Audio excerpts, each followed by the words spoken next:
Good morning. Ngasigi yumja kaisa ko yumja kaisa gi se akhoi yumja kaisa gi numbers haragadi number se 69 leire ko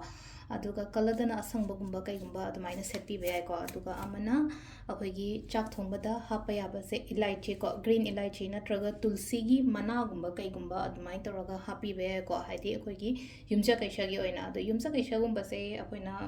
plantations gumba kai gumba tawba pambi nungbi thaba khotpa adumba mayam do yai ko haidi adumaina gumba tawbiyo ado hambada koi card message yengase aduga timing of our side yengase ko ngasi gi na timing of our kai kai lege habito ado dum su yeng minarase ko aduga mingonda sum ateng gumba tawge khotke kainaga hairaga di ko asangba machu haita injang na pi mana masing gumba kai gumba leiraga ko mingonda ka pi basu phai ko amai toroga cha mi do na chabi ga daba mi dani ko pi doise cha roi daba mi ma manghalaga ko ka daba dum badana taba leitaba laira bu gumba da maina toroga kitang adi ai na pi bu poto moina sina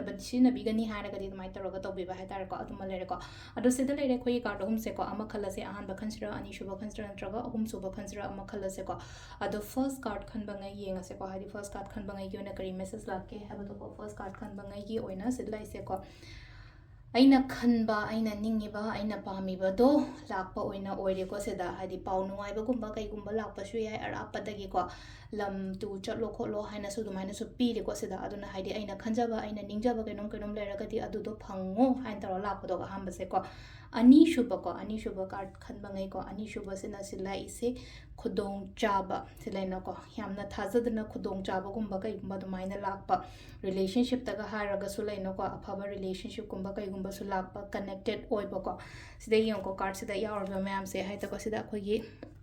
khut ani da khoi keno to bai type ta mala ise khut ani se love sign toroga ma khalaina ko hadi connected oiba khotpa relationship taga di emotionally connected oiba ko padum basune ko aduga opportunities gumba kai gumba dum basula o haina piriba opportunities offer thaba ingkhangi kai gi adum ba oiba su yai ko ahum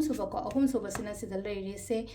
tungi khallaga laina ko thabak tawke haina khalli ko investment gumba kai gumba tumai taraga aina chatke aina thangdoke haina khalli ba khongdang je thangdok pada kai ba kemta leite ko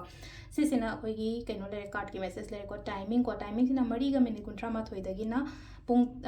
ayuk ki ni ko sise mari ga minute 13 de na tare ka minute yankai phang le ko adagi amo pung 8 ga minute 13 de na 13 ga minute 13 phang le re adagi mo pung 2 makhai dagi na pung 5 ga minute yankai phang le ko do nungda wairam gi na nungda wairam hai taret se dum nungda wairam nungdang oire ko taret ka minute 10 dagi na ahin gi 13 ga minute 10 phang le ko aduga ahin nungyai nongalam dai gi na pung 1 ga minute yankai de na pung 3 ga minute 13 phang le ko sisina akhoi gi ngasi gi oina afaba timing ado sida lere khoi gi daily card message se ma'am thank you